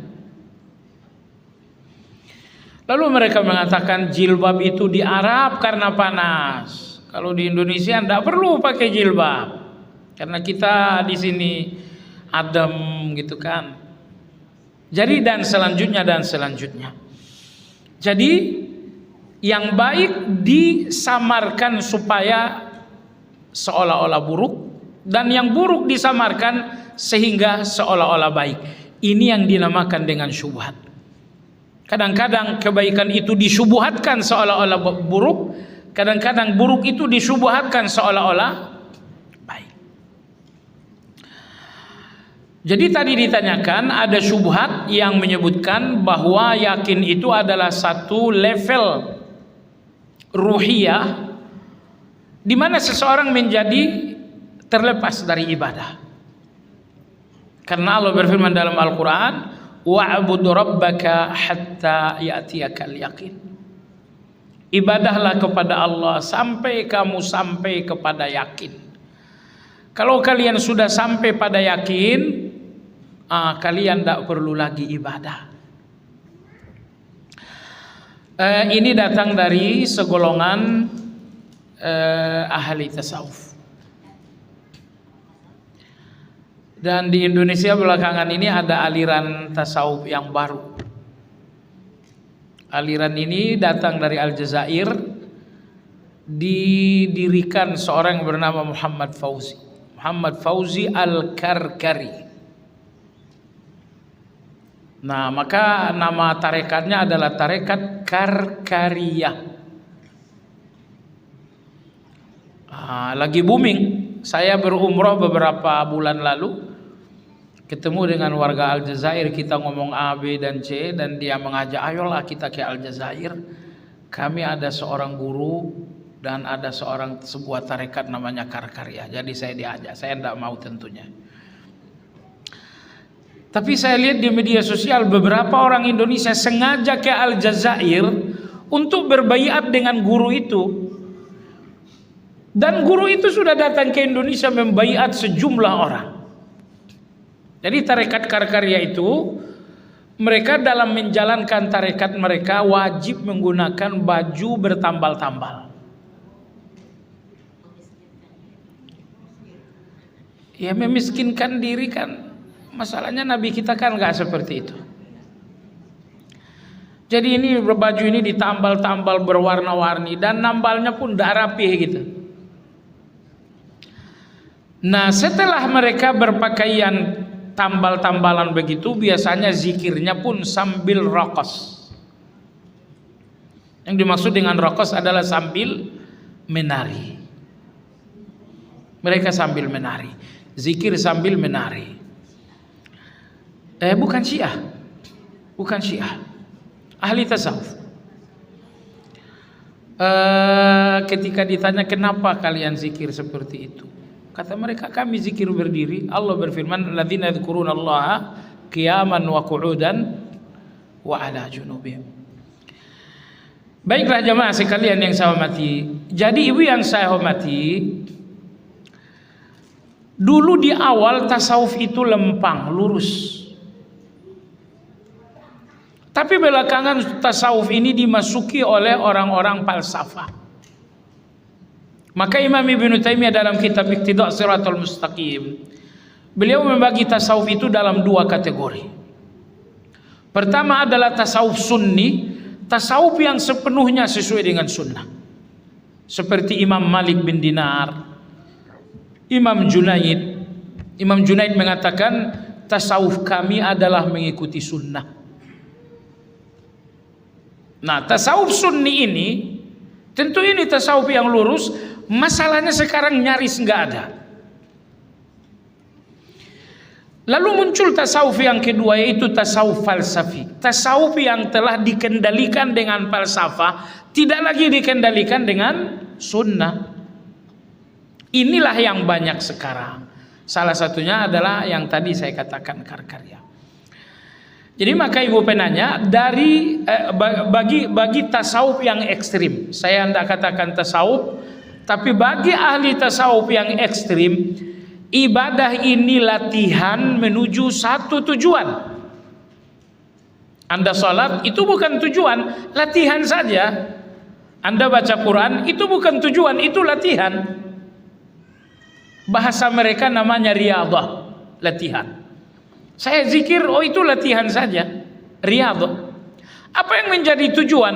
Yang menjadi tujuan adalah yakin. Yang menjadi tujuan adalah yakin. Kalau dengan ibadah-ibadah ini kalian sudah sampai kepada yakin, maka ibadah ini pun gugur. Tidak perlu lagi salat, nggak perlu lagi puasa, nggak perlu lagi baca Quran. Kamu sudah sampai kepada tujuan, yaitu yakin, maka latihannya berhenti. Yang membutuhkan latihan ini hanya orang yang belum sampai kepada yakin.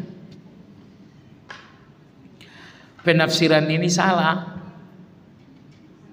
Karena Nabi kita bersabda, dalam sabda Nabi, wa'bud rabbaka hatta ya'tiyakal yakin, ibadahlah sampai kalian sampai pada yakin. Yakin yang dimaksud di situ apa?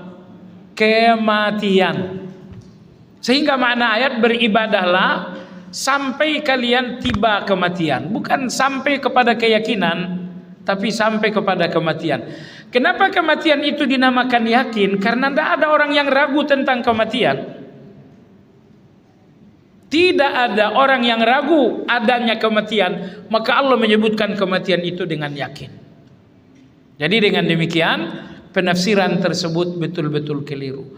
Ibadahlah sampai kalian yakin, maksudnya ibadahlah sampai kalian mati.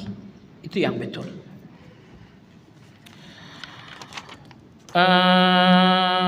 Kitabnya apa Asmaul Husna? Kalau versi Arabnya namanya Asrarul Asma. Kalau versi Indonesianya adalah The Miracle of Asmaul Husna. Penulisnya tidak menyebutkan nama. Yang menulisnya adalah seorang wanita. Beliau gelar doktor, pendidikan terakhirnya adalah doktor, dosen di Dammam. Beliau 2 kali mendapatkan penghargaan dari Raja Saudi atas tulisan terbaik. Saya tahu namanya, tapi beliau tidak mau disebut nama, maka kita tidak sebut juga namanya. Nah ya, jadi buku ini saya terjemahkan dan hasil penjualan buku ini 100% untuk sebuah ma'had tahfiz Quran di Ciawi namanya Bina Madani. Kalau kita bantu pakai uang kan kita nggak ada uang. Sudah saya terjemahkan buku. Nah nanti hasil penjualannya, keuntungannya untuk ma'had tersebut. Jadi ibu kalau beli buku ini, iya keuntungannya untuk Ma'had Bina Madani itu, orang-orang yang hafal Quran, anak-anak yang hafal Quran di sana. The Miracle of Asmaul Husna. Saya lihat beberapa ibu ada yang punya. Allah dekat apakah secara zatnya? Jika zatnya, apakah Allah dekat dengan makhluknya di semua tempat? Allah tidak dekat dengan zatnya, tapi Allah dekat dengan sifat-sifatnya. Zat Allah bersemayam di atas arasy. Jarak kita dengan langit pertama 500 tahun, dengan langit ketiga 500 tahun, berarti jarak kita sampai ke langit ini jarak yang jauh. Tapi bukan lantas dikatakan Allah itu jauh. Karena ketika Allah mengatakan dirinya Az-Zahir, maha tinggi di atas arasy, Allah langsung mengatakan tapi aku Al-Batin, maha dekat. Maha tinggi zatnya dan sifatnya, dan maha dekat Allah dengan sifat-sifatnya. Maksudnya apa dekat dengan sifat? Pandangan Allah dekat, ilmu Allah dekat, pertolongan Allah dekat, kebersamaan Allah dekat, sehingga Anda nggak pernah pisah dengan sifat-sifat Allah itu.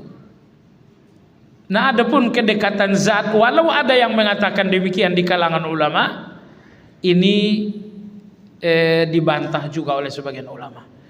Allah di atas langit, maka Allah kita di atas aras dan kita di bumi, itu kan berarti jauh. Itu jauh karena kamu ngebayangin Allah itu manusia. Kalau Allah mengatakan Allah itu adalah Allah, maka Allah di aras, tidak lantas Allah itu jauh.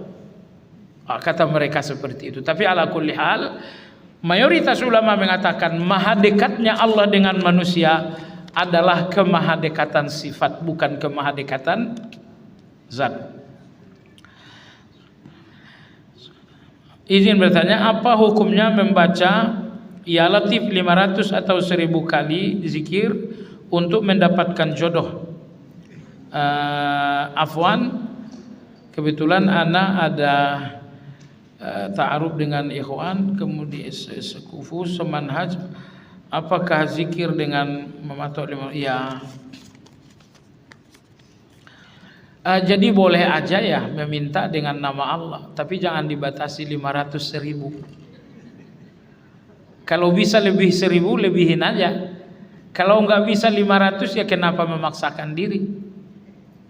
Jadi Anda berdoa Allahumma ya Latif, Allahumma ya Latif, Allahumma ya Latif, ultuf bi fi ma urid, wahai yang maha lembut, berikan kelembutanmu atas keinginanku.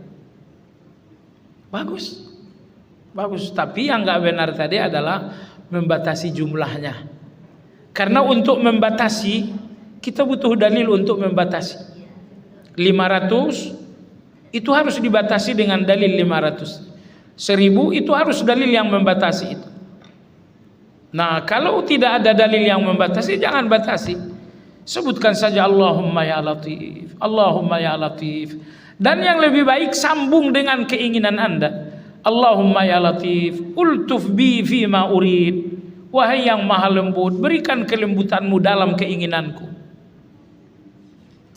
Sebutkan sebanyak-banyaknya. Jadi bukan angka 500 tapi sebanyak-banyaknya. Wallahu ta'ala alam. Demikianlah kajian kita hari ini. Semoga bermanfaat. Kita sudahi dengan zikir kafaratul majlis. Subhanakallahumma wa bihamdika asyhadu an la ilaha illa anta astaghfiruka wa atubu ilaik. Alhamdulillahi rabbil alamin. Assalamualaikum warahmatullahi wabarakatuh.